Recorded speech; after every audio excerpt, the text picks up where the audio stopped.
Donc on continue. Ce que je voulais dire, c'est qu'on vit les choses d'une manière, mais dans la réalité, ce qui arrive pour tout un chacun, et là, pour dire pour ma mère, c'est il fallait qu'elle est née avec ça. Elle est née avec cette tristesse. D'ailleurs, j'ai vu des photos d'elle plus jeune, quand elle connaissait ni mon père, ni moi, ni personne. Elle avait déjà sur elle, elle portait sur elle déjà cette tristesse. Et en même temps, cette vitalité, parce qu'elle a eu il lui avait été offert d'avoir une vitalité. Elle a vécu jusqu'à 94 ans, elle n'a jamais été chez le médecin. Elle est allée une fois. Puis ils lui ont raconté je sais pas quoi, puis finalement elle rentre à la maison, puis elle s'est soignée, puis ça n'avait rien à voir avec ce qu'il lui avait dit, bref. Bref, pour elle, de toute manière, elle disait, qu'est-ce que vous voulez que si vous êtes malade, en tout cas, il ne faut pas aller chez le tout vivre, parce que c'est là où vous allez commencer à l'être vraiment comme il faut. Bon, ouais, tu vois. Et puis bon, mon père lui disait, la santé c'est trop précieux pour la confiance même des médecins. Tu t'imagines, il avait eu sa femme, 100 médecins dans la journée qui lui disent monsieur rien, ne faites pas du souci. Il n'y en a pas un qui a vu quoi que ce soit, mais le lendemain matin elle était morte.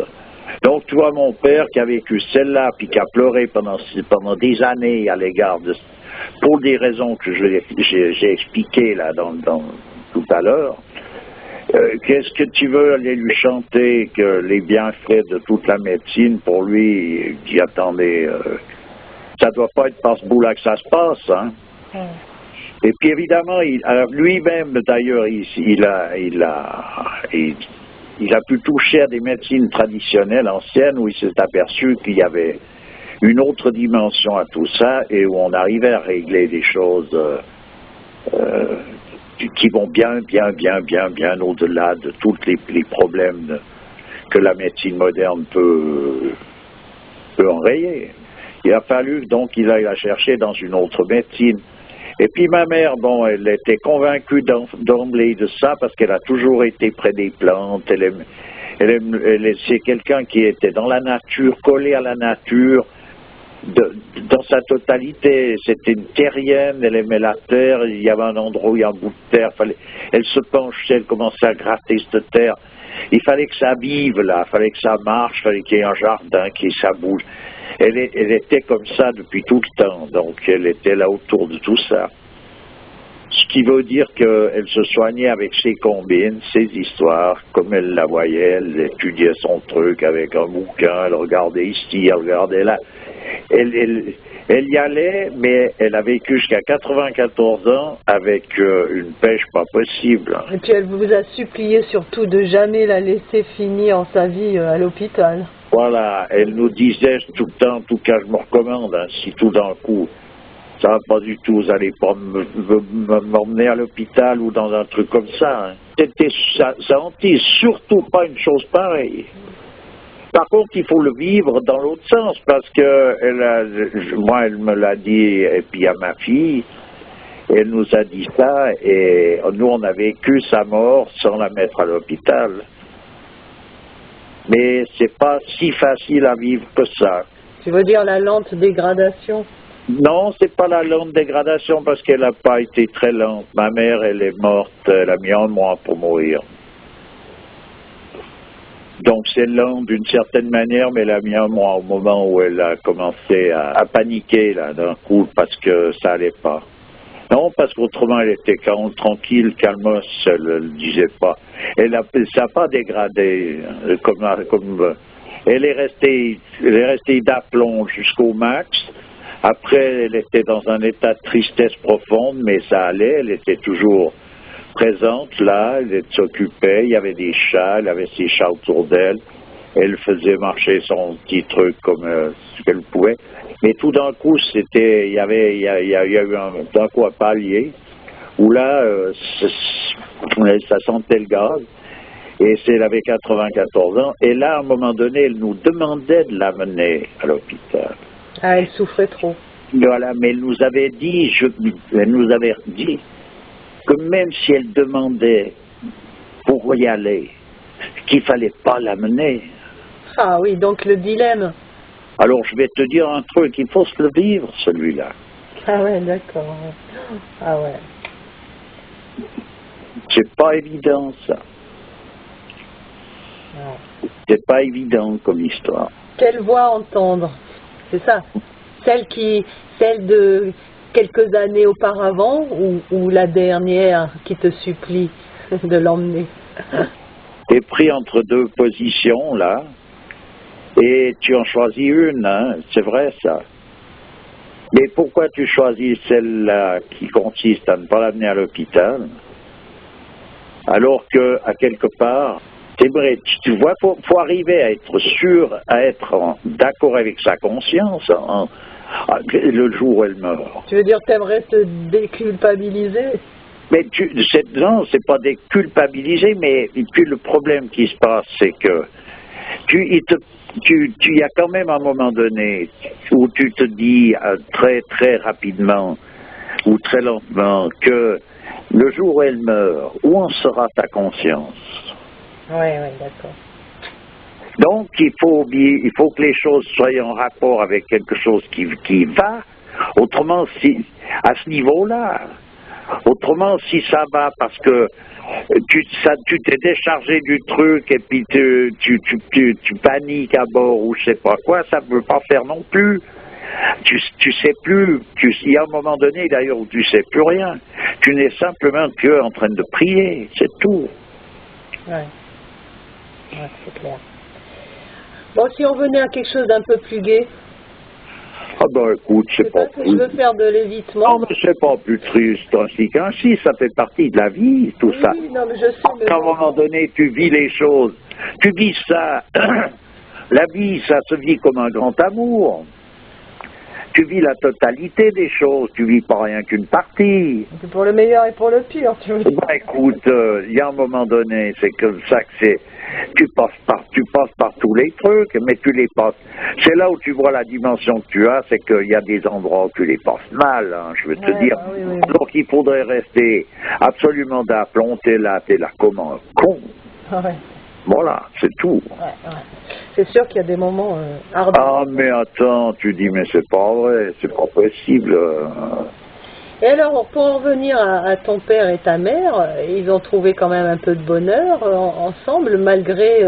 Ben, je vais te dire, il y a certainement eu quelque chose, dans le sens que, tu vois, ma mère, c'était son seul mari, elle n'en a jamais eu d'autre, même qu'à un moment donné, mon père, ils se sont retrouvés un peu séparés l'un de l'autre.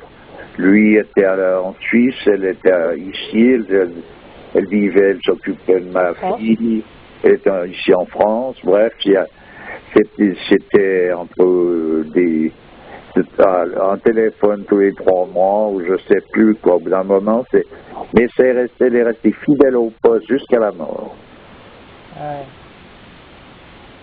Ouais, c'est les grands amours d'antan, quoi. Elle a vécu, elle est morte dans les bras de mon père, quoi, s'il faut dire. Et à quelque part, je veux dire, elle allait le rejoindre. Ouais, je comprends. Elle allait rejoindre son père et mon père. Voilà, elle allait rejoindre ces personnages pour continuer la route, quoi. Dans son idée, c'est une image que je donne, moi, hein. Faut pas confondre ça avec une idée d'aller rejoindre quelqu'un, c'est pas ça.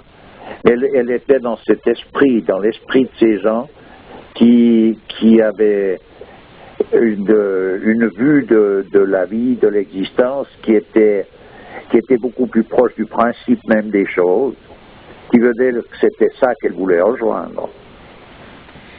Toute cette voie qu'il a suivie, ton père, spirituelle, elle a suivi aussi ta mère?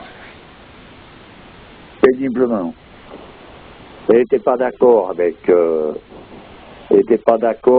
la partie, je pense, visible des choses. Elle respectait tout ça, elle a respecté mon père dans tout, mais elle est restée dans sa position, à quelque part. Il fallait qu'elle voie les choses par le bout où elle était, point. C'est-à-dire, elle était en bonne chrétienne quand même, non?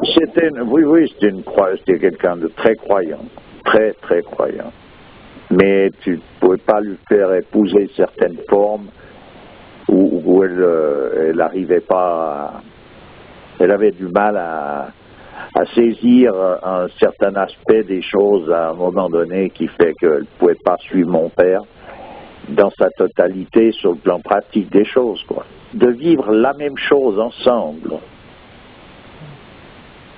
Ils vivaient chacun la leur, mais c'était chacun ils se rejoignaient dans le principe, parce que ça avait une dimension qui fait qu'à un moment donné, c'est deux choses différentes, mais qui émanent d'une chose qui est en toute.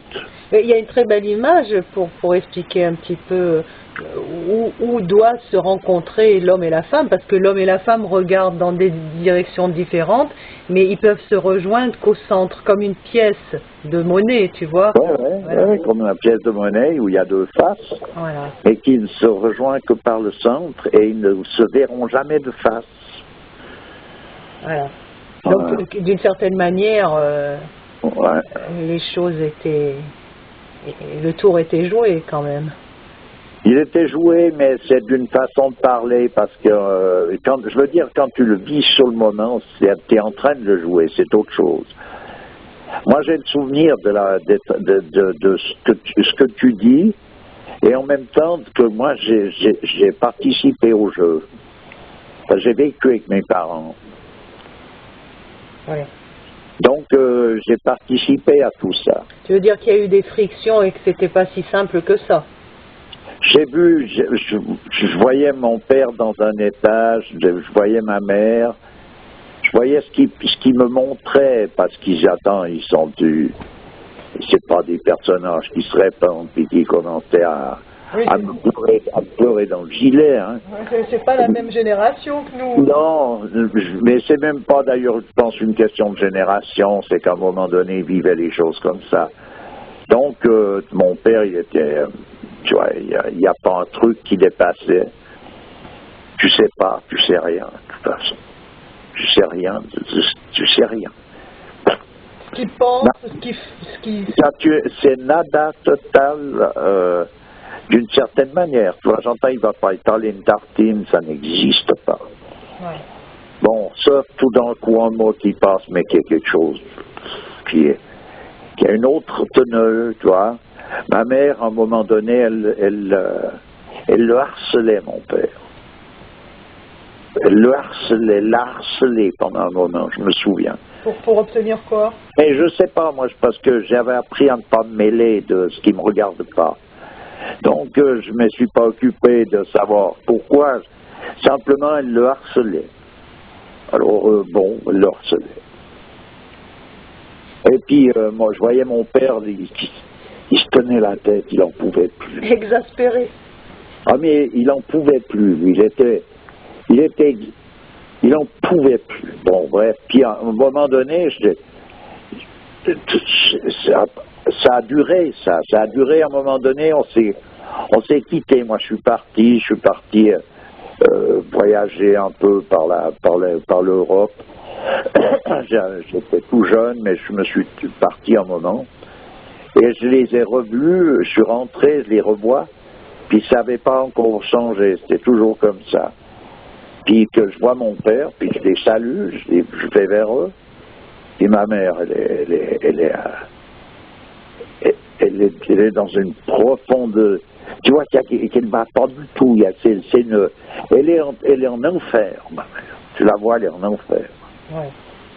À quelque part. Puis t'as mon père qui me dit, ah ben, tu sais ta mère, elle me mène la vie dure, je peux te dire. Voilà. Ah, les femmes. Non, mais non, c'était pas à les femmes. C'était voilà. Bon. Mais pas en mode plus. Hein. Attends. Il n'y a pas d'étalage de tartine. C'est tout. C'est tout ce que je peux savoir. Et puis ma mère triste, et puis voilà ce que je vois. Moi, voilà, mon souvenir, il est là. Tu vois, j'ai pas de... C'est une pudeur qui... Non, il n'y a pas de confidence à avoir. C'est que ce qui est vécu par tout un chacun, c'est que cet aspect-là, chacun, la partie interne, c'est lui qui la vit comme il la vit. Ça le regarde, il doit vivre ça en face de Dieu, c'est tout. Il a des comptes à rendre qu'à Dieu, il a des comptes à rendre à personne d'autre. Oui, voilà. Ouais. Tu comprends? Donc, et puis c'est comme ça qu'il faut. C'est ça la vraie discrétion, puis c'est ça le respect de son voisinage. Il y a de quoi en prendre la graine là. Hein? Non, mais c'est ça le truc. Autrement, tu respectes pas ton entourage, tu viens étaler ta mouscaille à n'importe quelle heure du jour et de la nuit, au milieu du repas s'il faut. Ouais. Tu comprends l'histoire? Oui, oui, je comprends bien. Donc, c'est bon. Ah, donc, l'attitude, les rapports sont différents. Ça veut dire que tout un chacun sait très bien ce que l'autre est en train de vivre, puisque lui, il le vit aussi. Donc, il n'y a pas de problème à ce niveau-là. Ils ne sont pas de soucis à se faire. Par contre, ils peuvent quand même continuer de se côtoyer, de se voir et de parler ensemble. Aussi. Ouais. Comment? Et d'essayer comme ce qu'on avait dit une fois, tu te rappelles, je ne sais plus si c'est dans psychologie, voilà. On a fait un truc, un constat qui s'appelait psychologie, d'arranger les choses un peu comme ces tribus là, tu te rappelles, dont la femme était contrariée, qui s'est mis à démonter toute la hutte et son mari l'a accompagnée, puis finalement toute la tribu a démonté les huttes et puis finalement les choses se sont redressées de cette manière-là et tout le monde est sorti vaillant et vaincu, enfin vaillant de cette histoire et glorieux aux yeux de Dieu finalement. Voilà. Alors moi, si j'avais des questions à poser, voilà ce que mon père me donnait comme réponse, c'est-à-dire qu'il me donnait le truc à lire sur l'attitude de ces gens. Ok, attends, on fait une suite parce que là, ça